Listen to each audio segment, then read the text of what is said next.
Good morning student. आज हम class 10th में सोशल साइंस भारत में राष्ट्रवाद नेशनलिज्म इन यूरोप के बारे में पढ़ा रहे थे। उसके आगे आपको बताने जा रहे हैं जो टॉपिक बचे हैं। आप देखेंगे उसमें हमने आपको चौरी चौरा कांड और जलियांवाला बाग हत्याकांड में जो प्रमुख घटनाएं थी सब बता दिए थे। इसके बाद हम आगे देखेंगे साइमन कमीशन। अब साइमन कमीशन की स्थापना आप देखेंगे 8 नवंबर 1927 में हुई थी। यह ब्रिटिशों के द्वारा की गई थी और इसमें यह जो कमेटी बनाई गई थी साइमन कमीशन 7 सदस्यों की थी। कितने सदस्यों की थी? 7 सदस्यों। 7 सदस्यों की एक कमेटी बनाई गई थी। इसमें जो जेम्स फोर्ड सुधार अधिनियम थे उसमें कुछ सुधार करने की बात कही गई थी। तो यह जो है 8 नवंबर 1927 ईस्वी में इसका गठन हुआ था, लेकिन इसमें कोई भारतीय सदस्य नहीं थे।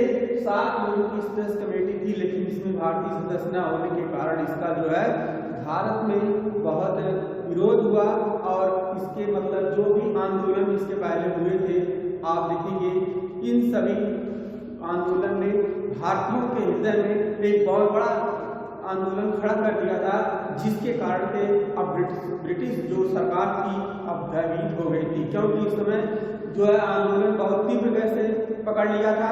और जब भारतीय सोचे कि अब इनको किस तरह से कंट्रोल करना है तो वे 8 नवंबर 1927 में साइमन कमीशन का गठन किया और उसको भारत भेजने के लिए कहा।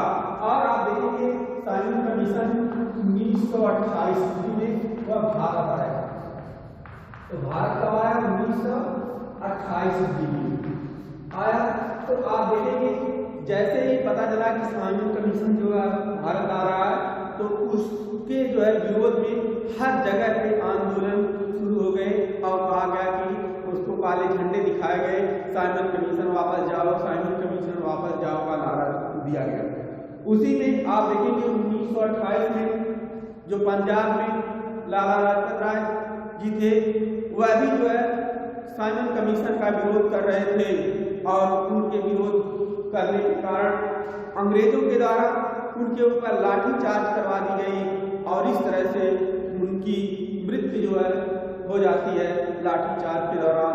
इस तरह से अब यह आंदोलन एक और उग्र हो गया, लेकिन लाला लाजपत राय जी जब उनको लाठियां बरसाई जा रही थी और वह बिल्कुल घायल हो चुके थे, मरते दम तक अंग्रेजों को उसने चेतावनी दिया कि जब तक हमारे रक्त की एक एक बूंद इस जमीन पे गिरेगी वह एक तीर के ताबूत के समान होगा जो कि अंग्रेजों की जड़ को उखाड़ करके फेंक देगा। इस तरह से हमारी क्रांतिकारी भावनाएं जो थी उस समय मरते मरते दम तक अंग्रेजों को चेतावनी दे दी और इस तरह से उनको सर्वनाश होने का जो है आदेश दिया। इस तरह से आप देखेंगे कितनी बड़ी बात थी कि इतने संघर्ष करते हुए लोगों के अंदर क्रांतिकारी भावना जब हमारे देश में थी तो अब अंग्रेजों का यहाँ पे कुछ चलने वाला नहीं था। इस तरह से आप देखेंगे साइमन कमीशन का जो है यहाँ पे विरोध किया गया और लाला लाजपत राय को पंजाब केसरी के नाम से भी जाना जाता था। इस तरह से देखिए हमारे इस साइमन कमीशन के द्वारा एक महान पुरुष जो है लाला लाजपत राय की मृत्यु भी हो जाती है, जिसके कारण यह आंदोलन बहुत तीव्र गति से बढ़ा और यह अंग्रेज इसमें जो है साइमन कमीशन को भारत में जो उनका उद्देश्य था कि जाकर के मामले को शांत करें, यह जो है असफल होते हैं। इस तरह से आप देखेंगे साइमन कमीशन। फिर आप देखेंगे गांधी ईर्विन समझौता। इसके बाद जो दूसरा आप देखेंगे क्या था कि गांधी ईर्विन समझौता। गांधी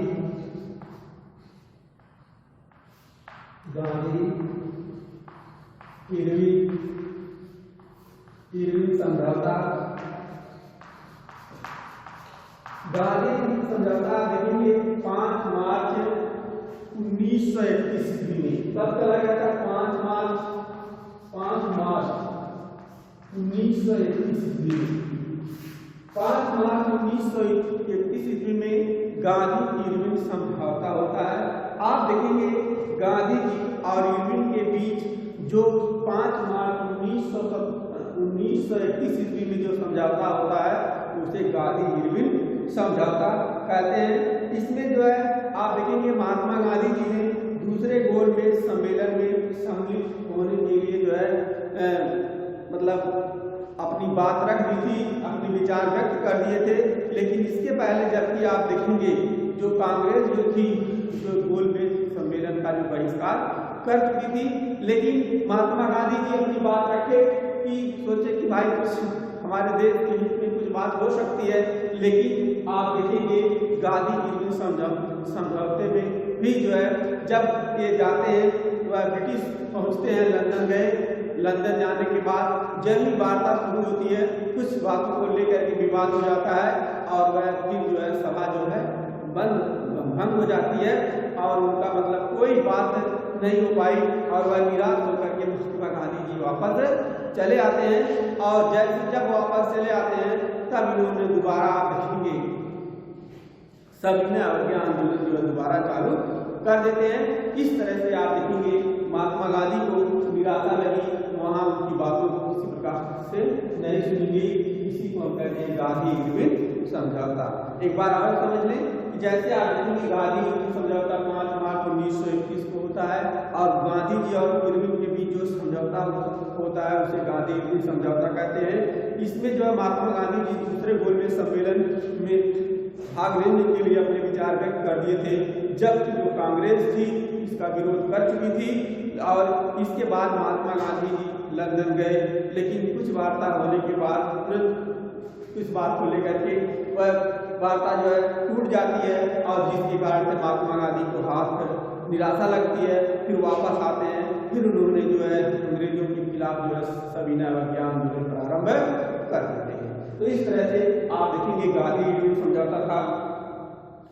अब आप देखेंगे एक है सत्याग्रह। सत्याग्रह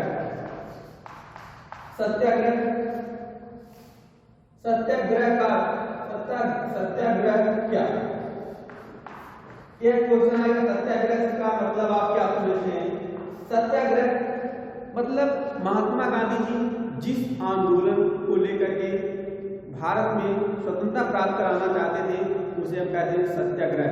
सत्य पर रहकर आग्रह करना, मतलब सत्य पर रहकर आग्रह करना, मतलब सत्य अहिंसा की बात कर रहे थे कि हमें हमेशा अपने सत्य पर रहकर हम कोई भी काम कर सकते हैं, उसमें हमको सफलता मिलेगी।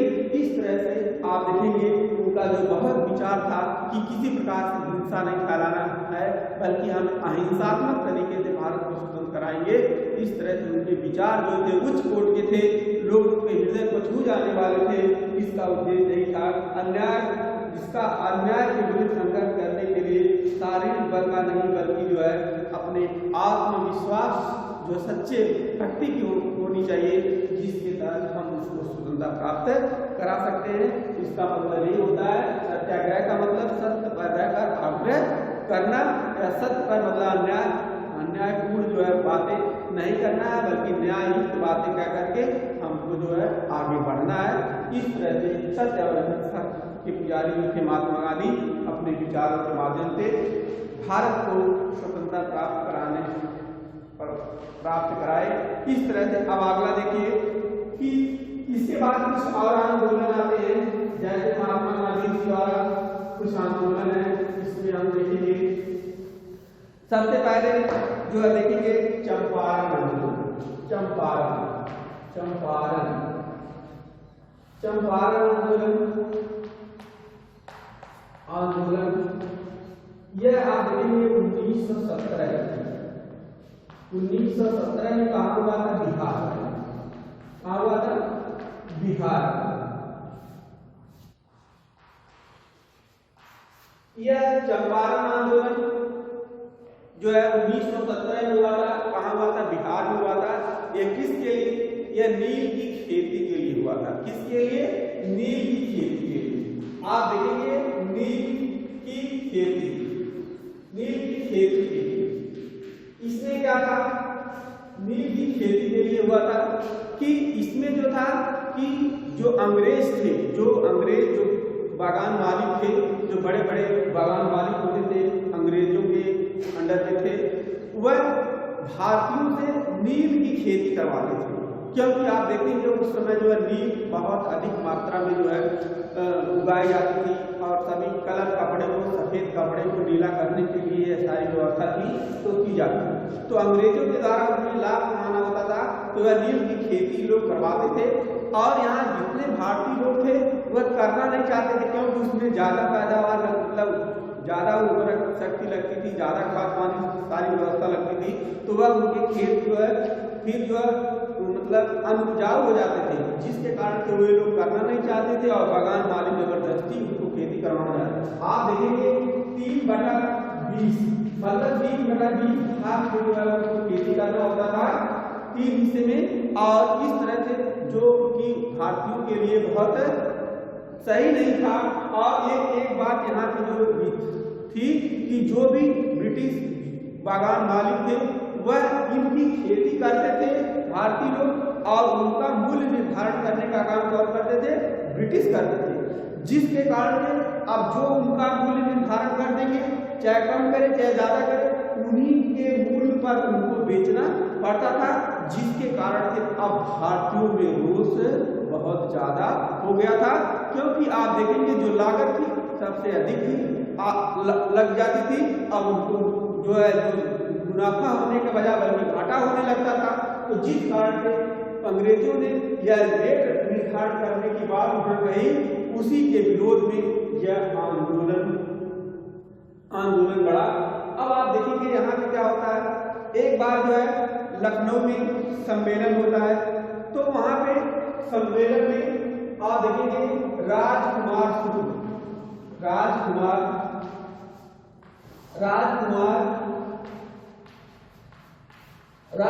शुक्ल जो थे, शुक्ल ये किसान नेता थे। राजकुमार शुक्ल जो है क्या थे? किसान नेता थे, और इन्होंने महात्मा गांधी जी के बारे में सुन रखा था कि महात्मा गांधी जी दक्षिणी अफ्रीका गए थे और किस तरह से वहां पे अंग्रेजों के जो है चने चबा दिए, जिसके कारण से उनकी बातें जो है उनके दिमाग में थी कि अगर हम महात्मा गांधी जी से अपनी बात रखेंगे या हम उनको बुलाएंगे तो वह जरूर हमारी मदद करेंगे। इस तरह से लखनऊ 1916 में जब सम्मेलन होता है तो वहाँ पे वे लोग महात्मा गांधी जी से मुलाकात करते हैं।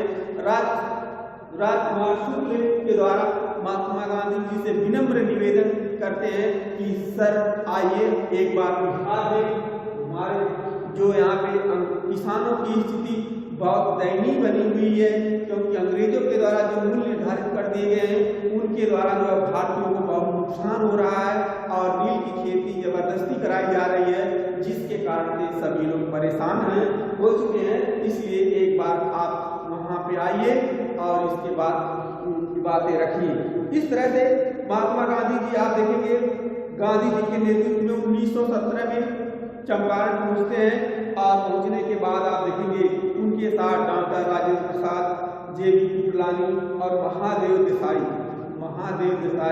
डॉक्टर राजेंद्र प्रसाद और जेबी कृपलानी जो है उस चंपारण मतलब चंपारण पहुंचते हैं। चंपारण पहुंचने पर वहाँ कमिश्नर ने उन्हें जिला छोड़ने का आदेश दिया। मतलब जैसे ही इन लोगों ने अपने महात्मा गांधी जी के नेतृत्व में सभी लोग पहुंचते हैं, तो वहाँ का जो कमिश्नर था वह महात्मा गांधी जी को कहा कि आप यहाँ से चले जाओ, नहीं तो बहुत दिक्कत होने वाली है। लेकिन महात्मा गांधी जी और सभी लोगों ने उनकी बातों को, कमिश्नर की बातों को इनकार कर दिया और कहा कि हम ऐसे वापस जाने वाले नहीं हैं, जब तक हम हमारी मांग को पूरा नहीं हो जाएगी तब तक हम यहाँ से हटने वाले नहीं हैं।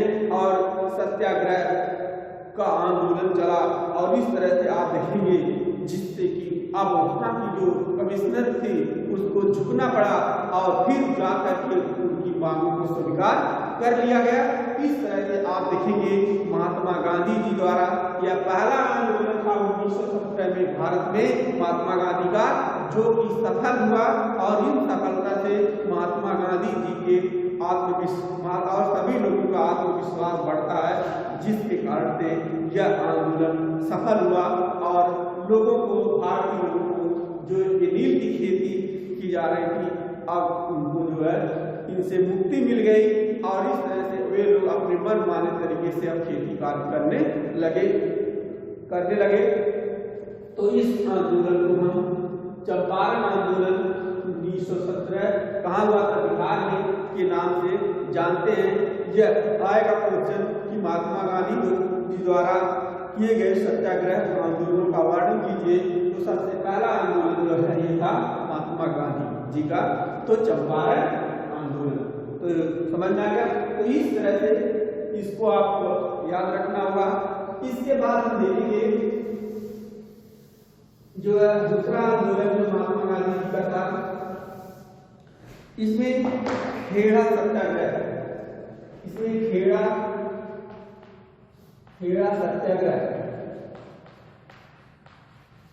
सत्याग्रह आप देखेंगे। खेड़ा सत्याग्रह जो हुआ था 1918 में, कब हुआ था, 1918 में। दूसरा आप देखेंगे यह खेड़ा आंदोलन हुआ था, कहाँ हुआ था, गुजरात में। गुजरात में खेड़ा आंदोलन शुरू किया गया था। इसमें आप देखेंगे किसानों की दयनीय दशा यहाँ पर भी थी और बिल्कुल किसान लोग परेशान हो गए थे। किसानों की स्थिति को देखते हुए यहाँ पे अधिक आप देखेंगे यहाँ पे भूमि कर बहुत अधिक लगता था। क्यों? इसमें जब यहाँ पे भूमि कर अधिक लगा दिए थे तो लोग दे नहीं पाते थे कर, जिसके कारण इसमें जो सबसे बड़ा योगदान था सरदार वल्लभ भाई पटेल जी थे। इन्होंने उस आंदोलन में हिस्सा लिया और जो है जो भूमि कर बढ़ा दिए गए थे उसके खिलाफ जमकर आंदोलन किया गया। और ब्रिटिश सरकार को किसानों के सम्मुख आप देखेंगे जो है जब ये आंदोलन शुरू हो गया तो ब्रिटिश सरकार को जो है सरदार वल्लभ भाई पटेल और महात्मा गांधी जी के सहयोग से ब्रिटिश सरकार को झुकना पड़ा और जो है कर को जो है माफ किया गया। इस तरह से आप देखेंगे इस करों के बढ़ते हुए जो आंदोलन चला, यह सरदार वल्लभ भाई पटेल का बहुत बड़ा योगदान था, जिसके कारण से यह असहयोग मतलब सत्याग्रह आंदोलन चला और फिर जाकर के करों को जो है सरकार को जो है झुकना पड़ा। इस तरह से यह आंदोलन जो है समाप्त हो गया। इसके बाद आप देखेंगे राष्ट्रीय आंदोलन का एक नया मार्ग मिल गया और सरदार वल्लभ भाई पटेल और महात्मा गांधी जी जो थे सफल हुए और इस तरह से सभी लोगों को जो है काफी लाभ होता है। तो इस आंदोलन से आप देखेंगे बहुत बड़ा जो है कर की जो व्यवस्था थी, कर जो अधिक लिया जा रहा था उसको क्या कर दिया गया है, समाप्त कर दिया गया। तो इस तरह से किसानों को यह दूसरा सबसे बड़ा सफलता मिली कि जो उनके कर बढ़ाए गए थे उसको भी आप देखेंगे समाप्त कर दिया गया। तो इस तरह से अगला देखेंगे कि जो एक अहमदाबाद सत्याग्रह, इसमें अहमदाबाद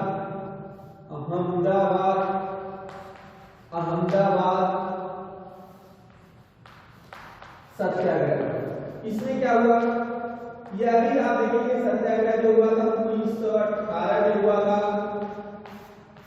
इसमें जो थे कुछ सूती मिल जो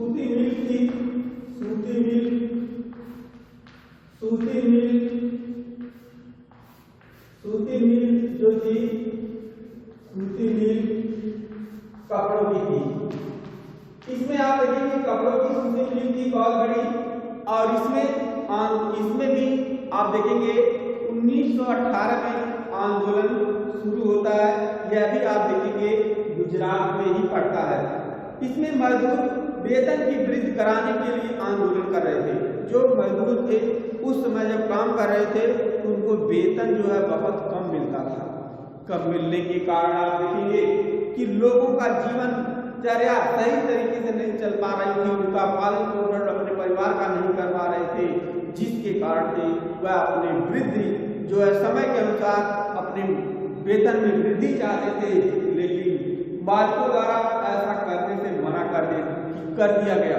लेकिन मालिकों ने उससे जब अपनी बात रखते हैं वेतन मांगने की, उन लोगों ने मना कर दिया, जिसके कारण से अब लोग दुखी हो गए थे और सभी लोगों ने चाहते थे कि उनकी मांग पूरा हो।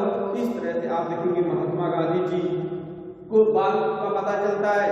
फिर महात्मा गांधी जी उन लोगों के साथ जो है आंदोलन करना शुरू कर देते हैं और इसलिए अब आप देखेंगे महात्मा गांधी जी अहमदाबाद मजदूरों की मांग को लेकर के आमरण अनशन कर देते हैं। क्या कर दिए? आमरण अनशन कर दिए कि जब तक इन मजदूरों की मांग को पूरा नहीं किया जाएगा तब तक हम यह आमरण अनशन छोड़ने वाले नहीं है। इस तरह से आप देखेंगे मालिकों के ऊपर एक दबाव बनने लगा और फिर आखिरकार जाकर के अंत में आप देखेंगे उनकी मांगों को जो है स्वीकार कर लिया गया और इस तरह से उनके वेतन में वृद्धि कर दी गई। और आप देखेंगे यह महात्मा गांधी और अन्य लोगों के सहयोग से जो है तीसरा आंदोलन सफल हुआ, उनके वेतन में वृद्धि हो गई और उनकी मांगों को स्वीकार कर लिया गया। इस तरह से आप देखेंगे महात्मा गांधी जी का यह अहमदाबाद सत्याग्रह भी जो है सफल होता है। इसे हम अहमदाबाद सत्याग्रह के नाम से जानते हैं। आपसे क्वेश्चन भी पूछ सकता है कि परीक्षाओं में पूछेगा जो मानचित्र में भरने के लिए आता है कि चंपारण आंदोलन 1917 में कहाँ हुआ था, किस राज्य में है, तो आप बताएंगे बिहार में हुआ था। पूछेगा खेड़ा आंदोलन किस राज्य में हुआ था, गुजरात में, आप बताएंगे। तो इस तरह से पूछेगा अहमदाबाद सूची मिल मजदूरों का आंदोलन कहाँ हुआ था, यह भी आप बताएंगे कि अहमदाबाद गुजरात में पड़ता है। इन सभी स्थानों को आपको याद रखना है, ये परीक्षा के दृष्टि से बहुत इंपॉर्टेंट है। इस तरह से आप देखेंगे यह आंदोलन जो थे प्रमुख आंदोलन थे, इसको आपने पढ़ा और यह परीक्षा के दृष्टि से भी बहुत इंपॉर्टेंट है। इस तरह से आज हम यहाँ पर अब समाप्त करते हैं, फिर अगले वीडियो में नेक्स्ट